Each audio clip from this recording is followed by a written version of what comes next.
Gue membayangkan, gue merem tuh waktu itu, gue merem. Oke, 5 tahun lagi gue bakal jadi orang sukses, gue bakal ngomong depan banyak orang, gue bakal jadi pembicara gitu ya. Karena kan emang gue orangnya seneng ngomong nih, kayak sekarang nih gue seneng berbagi gitu kan. Dan gue pengen banget jadi pembicara, waktu itu pengen banget jadi ya motivator atau ustazah apalah gitu. Yang penting gue bisa ngomong depan orang gitu kan.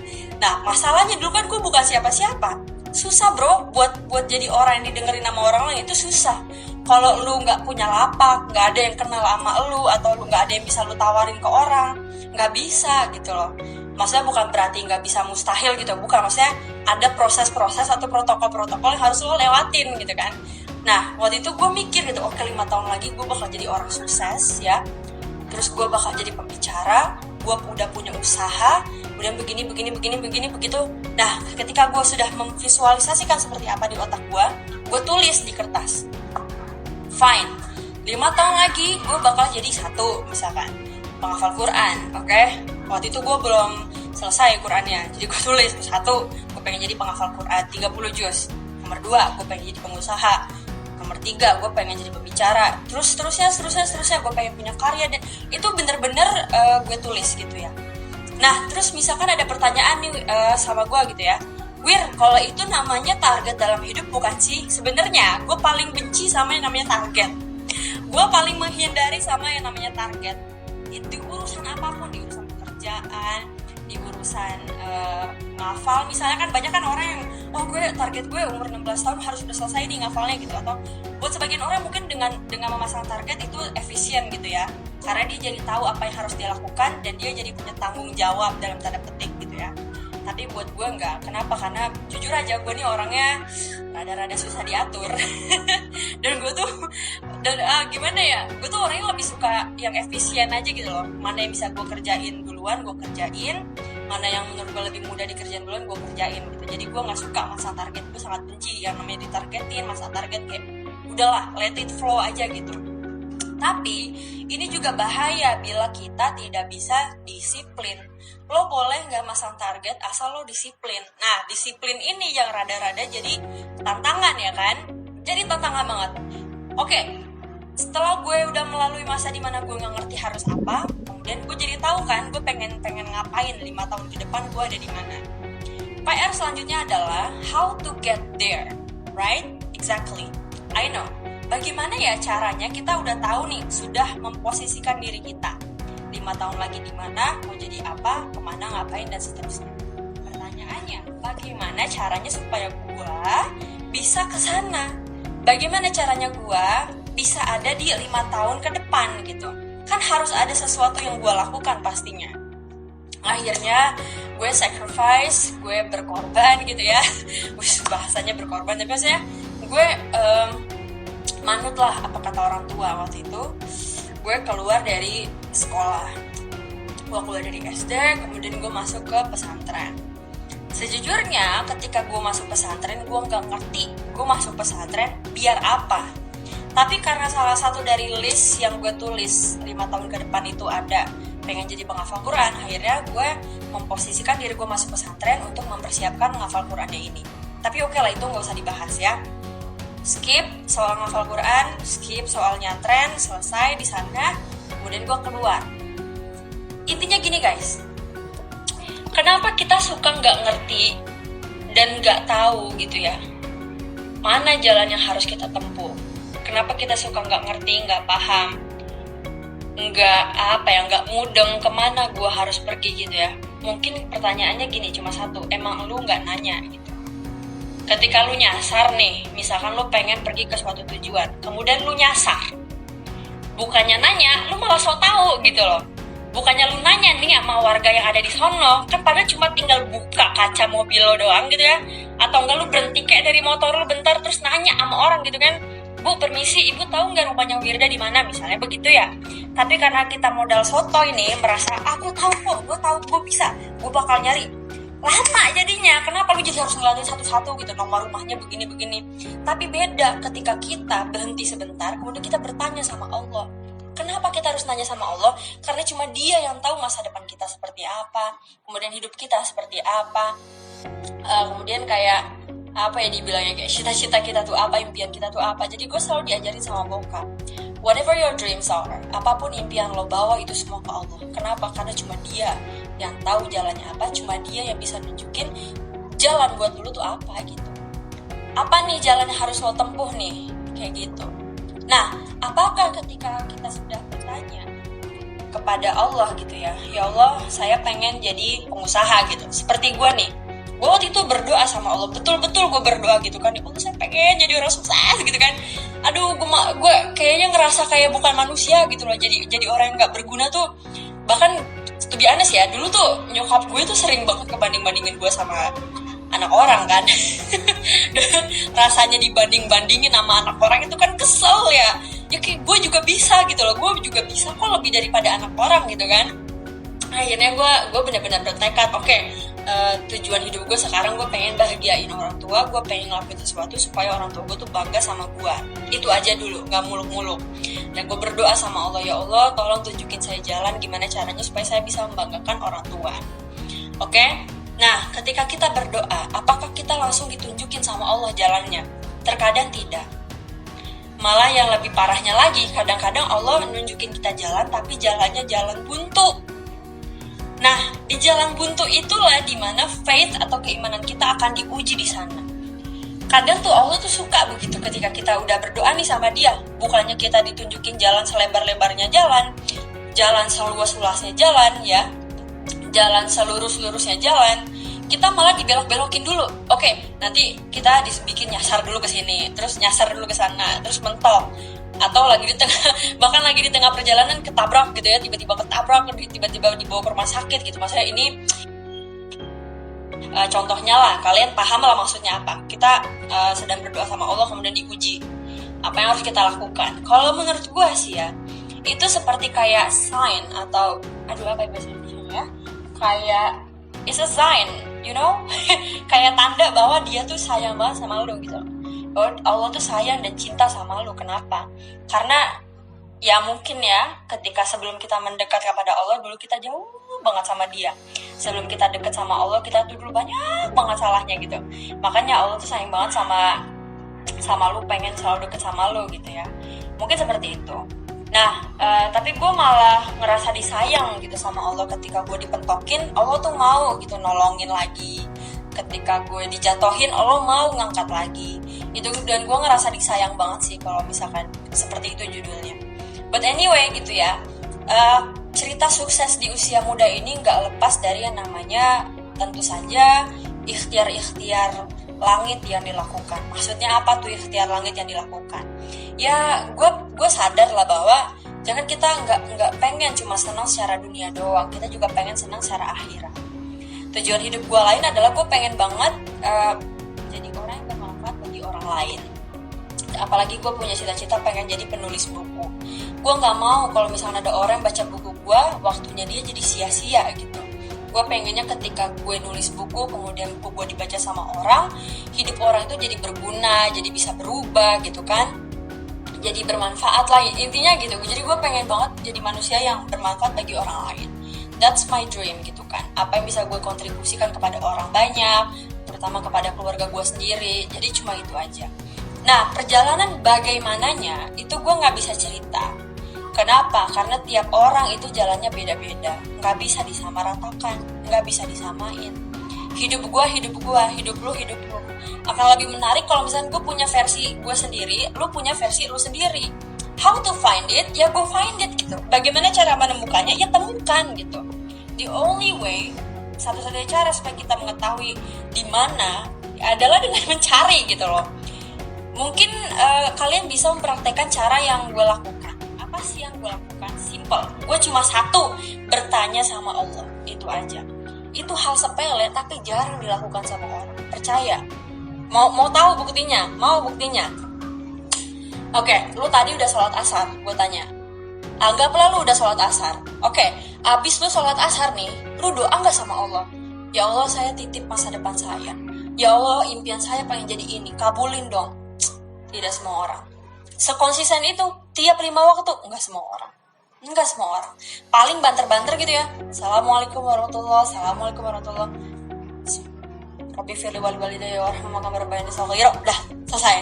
Atau enggak Rabbana atina fid dunya hasanah wa fil akhirati hasanah wa qina adzabannar. Udah sampai situ aja. Jangan lupakan, ya, jangan lupakan ini satu doa yang nggak pernah terlepas dari doa gue. Apa yang gue doain? Ya Allah, saya titipkan masa depan saya, masa depan adik-adik saya, masa depan anak-anak muda seluruh dunia dan seluruh Indonesia kepadamu ya Allah. Dan kuncinya satu sih, selalu mendoakan orang lain. Karena ketika kita mendoakan orang lain kan doa itu kembali kepada kita. Kita doain 1000 orang, 1000 kebaikan balik ke kita. Maka kita lebih cepat tuh nyampainya gitu loh, dibanding kita cuma doa buat diri sendiri gitu. Jadi intinya itu, kuncinya satu. Bagaimana sih caranya sukses di usia muda? First step, go to Allah. That's the only answer that I can give to you ya. Mungkin memang ada ikhtiar-ikhtiar dunia gitu ya, yang mesti kita lakukan. Tapi bertanya kepada Allah itu adalah hal yang tidak boleh kita skip. Bertanya kepada Allah adalah hal yang tidak boleh kita nggak lakuin. So, first thing that you can do, ask Allah. Bodoh amat kalau misalkan lu masih nggak tahu gitu ya, mau ngapain, harus kemana, bodoh amat, tanya aja Allah. Ya Allah, saya tahu nih, pasti lahirnya saya di dunia ini tuh ada maksudnya. Tapi saya ini lagi ngerasa nggak berguna banget jadi manusia. Saya pengen deh jadi orang yang berguna. Tolong dong ya Allah, tunjukin saya caranya gimana. Apa yang mesti saya lakuin? Apa yang kudu saya lakuin? Sekalian ya Allah, tunjukin jalannya kemana. Fasilitasin, temuin saya sama orang yang benar, yang baik, yang bermanfaat, yang bisa bantu saya, yang begini, begitu. Jadi talk to Allah gitu ya. Biasakan untuk talk to Allah atau berbicara kepada Allah. Ini yang sering banget dilewatin mungkin sama anak-anak muda, yaitu merasa kayak ya kita doa sama Allah sebatasnya aja. Loh, kok malah gitu? Katanya iya aneh banget, abisan kalau gue doa sama Allah terus gue curhat sama Allah, aneh banget lah. Ya lu yang aneh justru. Bukannya doanya yang aneh, elunya yang aneh gitu. Gimana sih? Jadi apa yang gue lakukan pada saat itu, gue bertanya sama Allah. Setelah gue bertanya sama Allah, apa yang gue dapatkan? Yang gue dapatkan adalah jalan-jalan. Maksudnya jalan-jalannya bukan jalan-jalan kayak kemana gitu, ke pasar bang, bukan. Maksudnya jalan-jalan tuh gini, Allah ngasih gue jalan. Kenapa kalau kita nanya sama orang gitu ya, serba terbatas? Kenapa? Karena emang manusia tuh taunya ya terbatas. Yang taunya nggak terbatas itu siapa? Cuma Allah gitu. Istilahnya kayak lu nanya sama orang taunya lewat gang A, B, C. Tapi ketika lu nanya sama Waze atau nanya sama Google Map, dia tahu 10 gang. Kan beda kekuatannya, ya enggak? Jadi kuncinya satu, yaitu bertanya kepada Allah. Terus apa yang harus kita lakukan? Selebihnya adalah ketika Allah udah tunjukin jalannya apa, kita harus istiqomah. Nggak boleh gitu kayak melenceng atau nyeleneng, apa sih disebutnya? Apa sih nyelonong? Apa sih melenceng ya? Bener ya, melenceng itu nggak boleh. Jadi tetap konsisten gitu ya dengan apa yang kita lakukan di awal. Berdoa terus walaupun kita udah dapat apa yang kita inginkan, berdoa terus. Dan gue ini punya cerita yang menarik guys. Gue kan waktu itu pernah ngebahas ya tentang kekuatan atau dahsyatnya mengucap, berkata, menulis gitu ya, yang baik-baik. Berdoa yang baik-baik, dan berdoa itu nggak boleh ukuran yang kecil, harus ukuran yang gede gitu ya. Gue kadang suka lucu aja gitu loh. Ada orang, gue pernah nemuin satu komen bunyinya begini, ya Allah, semoga tahun ini saya bisa beli mobil bekas Toyota Avanza. Dalam hati gue mikir, lah kenapa dia nggak doa minta yang baru aja gitu. Nah inilah kenapa manusia tuh kadang tetap aja, walau Allah maha mampu, maha bisa ngasih gitu ya, tapi tetap ketika kita berdoa, kita mikirin kemampuan kita. Nggak nalar nih kalau bisa beli mobil baru, kayaknya nggak mungkin buat gue gitu kan. Nggak mungkin nih gue bisa beli mobil baru, udahlah nggak usah muluk-muluk. Ya Allah saya pengen beli mobil bekas gitu. Ya itu namanya lu nggak percaya sama Allah, gimana sih? Padahal kita tahu nih Allah maha besar, Allah maha mampu, Allah maha bisa ngasih lu yang baru, bukan cuma mobil baru doang, bahkan dia bisa ngasih lu pabrik-pabriknya. Tapi kenapa kita selalu minta ukuran yang kecil? Kenapa selama ini kita dapat yang kecil, dikit? Kenapa? Barangkali kita doanya juga kecil, dikit. Maka porsi yang kita dapetin ya dikit. Tapi Wir, kan rezeki orang tuh udah ada porsinya. Misalkan nih ada orang ngomong kayak gitu, porsi rezeki tuh udah ada Wir gitu. Lah emangnya porsinya gak boleh ditambah? Boleh. Masa iya nggak boleh? Allah tambah. Boleh. Masa iya nggak boleh? Allah tuh bilang gitu. Nih, andai kata gitu ya, anggaplah nih kita punya piring gitu kan. Kemudian disajikan nih kan, ada lauk pauk. Jadi kita namu ke rumah orang, kemudian sama tuan rumahnya disediain piring, disediain lauk, prasmanan gitu ya. Kita ambil nih piring kita gitu kan, kita sendok tuh lauk gitu kan. Ternyata makanannya enak. Enak banget makanannya. Terus kita minta izin kepada si tuan rumah. Bu, saya boleh nggak nambah? Dibolehin nggak kira-kira? Ya pasti dibolehin lah gitu.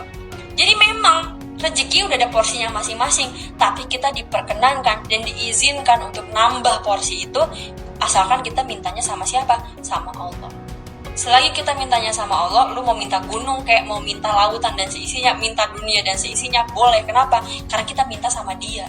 Yang nggak boleh itu minta sama manusia, gitu. Paham ya sampai sini ya? Bisa dipahami ya? Oke? Oke. Sekarang gue pengen cerita. Ini sumpah ceritanya baru aja terjadi kemarin. Tahun ini bahkan kayak bulan lalu. Nggak lama sebelum gue berdoa gitu ya, gue udah dapet jawabannya. Jadi gini guys, gue waktu itu doa pengen minta duit 10 miliar. Bukan waktu itu, baru kemarin. Ini sumpah, nih kalian harus nyimak baik-baik.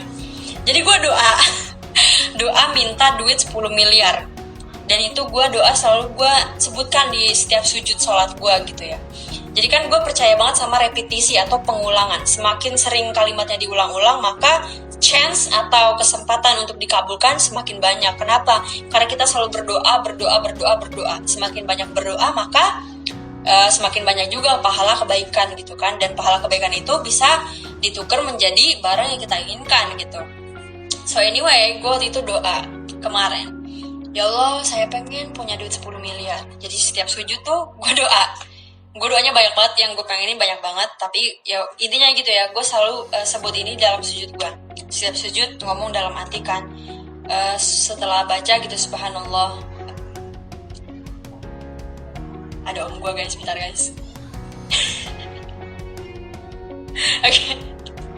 Iya, jadi gue doa gitu kan di sujud. Setelah gue selesai baca doa sujud gitu ya, gue ngomong dalam hati, ya Allah, saya pengen duit 10 miliar. Panjangin umur orang tua saya, bahagiain, lempengin hatinya, ademin. Pokoknya semua keinginan gue sebutin. Tapi highlight di situ ya, doa pengen duit 10 miliar. Apakah saat gue berdoa gue tahu gue bakal dapat dari mana tuh duit 10 M? Kagak tahu gue. Tunggu, ini kok gue kayak ngajak orang tawuran ya. Aduh, mohon maaf loh ini ya. Gue sangat bersemangat loh. Apakah pada saat gue berdoa, ya Allah saya pengen itu 10 miliar, gue tahu gue bakal dapat dari mana? Enggak tahu. Gue nggak paham dari mana judulnya, nggak paham. Tapi satu yang gue tahu, gue nggak tahu caranya gimana, tapi Allah tahu caranya gimana. Karena buat dia ngeluarin 10 miliar pastinya kayak ilah, seuprit doang gitu loh. 10 miliar buat bahkan seukuran gue aja nih, sebenarnya gue seukurannya gimana ya?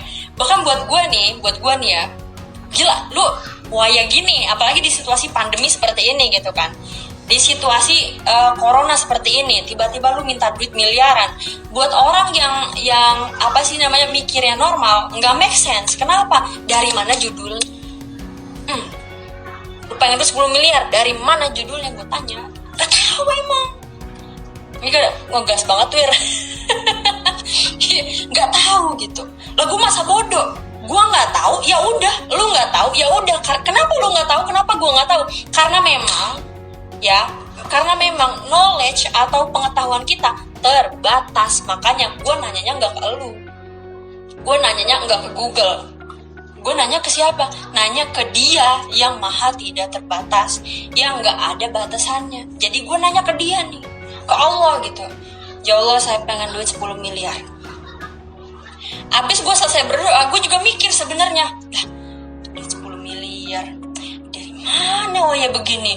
Kayaknya tuh dapat 100.000 aja nih sekarang nih udah luar biasa sekali gitu kan. Di tengah maraknya orang yang kesulitan, banyak yang kesusahan, nggak bisa makan dan lain-lain gitu ya. Tiba-tiba gue memberanikan diri ini untuk berdoa di luar zona nyaman. Apa itu berdoa berdoa di luar zona nyaman? Berdoa di luar kapasitas pikiran gue.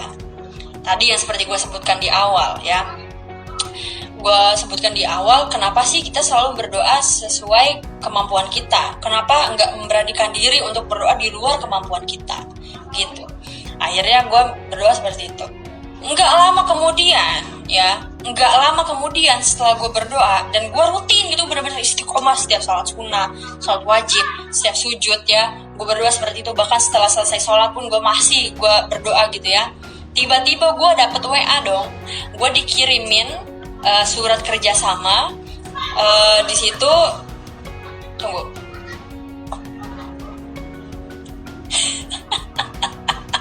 Ya, gue dikirimin WA isinya surat kerjasama, dimana itu nilainya bisa sampai 20 miliar lebih, dan itu bisa gue dapatkan. Dari mana ceritanya? Nantikan ceritanya setelah gue udah dapet duitnya. Nantikan ceritanya sampai gue udah dapet duitnya. Nah inilah maksudnya, kenapa gitu ya, kenapa gue selalu memberanikan diri gitu, berdoa di luar kapasitas atau kemampuan gue, karena gue tahu Allah pasti tahu jalannya, Allah pasti tahu caranya. Yang gue mesti lakukan cuma satu, gue minta ditunjukin, itu aja, udah. Gue cuma minta ditunjukin, udah itu aja, ya kan? Terus ternyata Allah ngasih tahu nih caranya seperti apa, dengan apa? Lewat WA seseorang. Lewat WA seseorang yang ngasih tahu ke gue bahwa ada tawaran kerjasama yang kira-kira nilainya bisa sampai 20 miliar lebih komisi untuk gue, dan bahkan itu mungkin skalanya bisa 100M atau berapa M lah itu si project tersebut gitu ya. Tapi gue bisa dapat 10M waktu itu. Gue bisa dapat 10M. Terus gue mikir-mikir lagi, waduh, kan gue sebelum gue berdoa nih, bahkan saat gue berdoa, gue mikirnya 10M itu impossible. 10M itu angka yang kayaknya agak susah diraih gitu ya. Ingat loh catatannya di situasi seperti ini, karena gue doanya mintanya tahun ini juga gue punya 10M itu. Tapi setelah melihat angkanya dan melihat caranya ini memungkinkan buat gue punya, akhirnya gue naikin lagi nih level doanya. Ya Allah, saya nggak jadi minta 10M, saya mintanya 20M. Sadis loh, sadis. Maksudnya gini, kita tuh masih muda guys, jangan minta seukuran jajan anak kos gitu loh. Gue tahu nih, mungkin sebagian dari kalian ada yang ngekos. Ilangin lah image anak kos itu bokeh, anak kos itu nggak punya duit, ilangin ya. Mulai sekarang kita start doanya miliaran, bahkan kalau bisa triliunan, tapi ya udahlah miliaran aja dulu ya, ngerasain ngeliat duit 1M tuh kayak apa sih gitu. Ini bukannya gue mau nyombongin atau gimana, gue pengen ngajak kalian tuh untuk bergerak gitu loh. Jangan ragu, jangan takut, doa, minta sama Allah. Itu yang pengen gue tekanin sama kalian gitu. Mulai sekarang gitu ya, doalah di atas ukuran kemampuan kalian, doalah di atas kemampuan kalian, doalah di atas apa yang kalian tahu. Kenapa? Karena kita punya Allah yang maha besar, yang maha memampukan, yang maha bisa, yang maha mengabulkan gitu ya, yang maha tahu gitu ya masa depan kalian seperti apa. Jadi bagaimana sukses di usia muda? Adalah dengan cara apa? Kita dekat sama Allah. Ketika kita dekat sama Allah, dia bakal ngasih tahu caranya, jalannya, bahkan dimodalin. Lo pengen jadi apa, lo pengen kemana, lo pengen sekolah dimanapun, lo pengen kuliah dimanapun, nanti lo akan ketemu jawabannya. Kapan? Ketika lo udah bertanya kepada Allah. Gitu ceritanya. Cocok nggak? Ini nih, kayak begini-begini, jarang lo didapetin sama orang.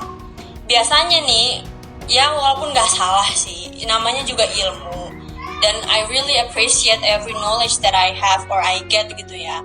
Tapi kadang-kadang nih kalau misalnya ada yang nanya gitu, gimana sih kak caranya kuliah di luar negeri? Terus dia bilang gini, oh ya kamu nanti bisa lewat jalur beasiswa di sini, kamu daftar di sini. Menurut gue gini loh, nggak apa-apa lu nyoba jalan itu, nggak apa-apa. Tapi buat gue yang yakin banget bahwa jalannya dia itu banyak banget, buat gue yang yakin bahwa kemampuan Allah itu di luar cuma soal beasiswa gitu ya. Jadi gue langsung beloknya atau langsung apply beasiswanya ke Allah gitu. Gimana sih caranya meng-apply beasiswa ke Allah? Gimana caranya minta beasiswa ke Allah, dengan cara apa? Ya udah gue doa gitu loh. gue bawa dalam sujud gue bilang, ya Allah saya pengen keluar negeri, biayain. Gila loh, dapat beasiswa dari Allah, gimana ceritanya coba? Ya, nggak usah banyak nanya, bagaimana, nggak usah banyak nanya. Semakin lu banyak nanya, semakin lu nggak melakukan. Jadi udah, intinya lu yakin, udah cukup situ aja. If you believe, then do it. Gitu. You believe, then do it gitu. Do it now. Or nyesel later, iyalah. Lakukan sekarang atau enggak lu bakal nyesel nanti. Oke? Seperti itu. Bagaimana caranya minta beasiswa ke Allah? Udah gue jawab tadi ya. Oke, sekian guys dari gue. Semoga bermanfaat. Insyaallah live-nya akan gue save. Thank you so much for watching. Insyaallah sampai ketemu lagi di live yang akan datang. Assalamualaikum warahmatullahi wabarakatuh. Dadah.